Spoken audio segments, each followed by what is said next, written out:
Hi friends, today we will be discussing about Otto cycle.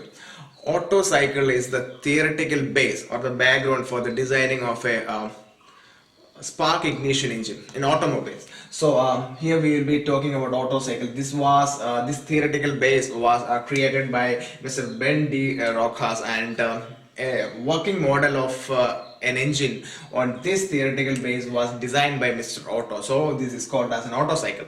So we will be discussing about the theoretical concept of an Otto cycle and practically how an Otto cycle is working in a spark ignition engine. So first we will talk about the theoretical concept.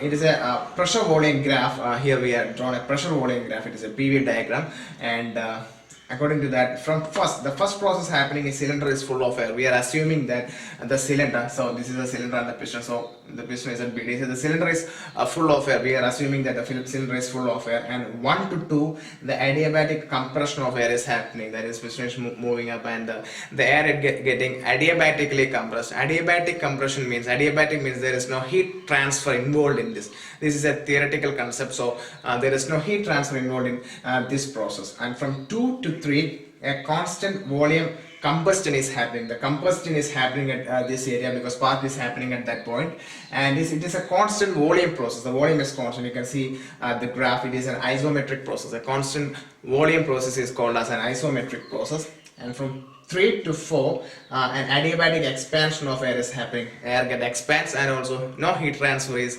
involved in this process as per the theoretical concept.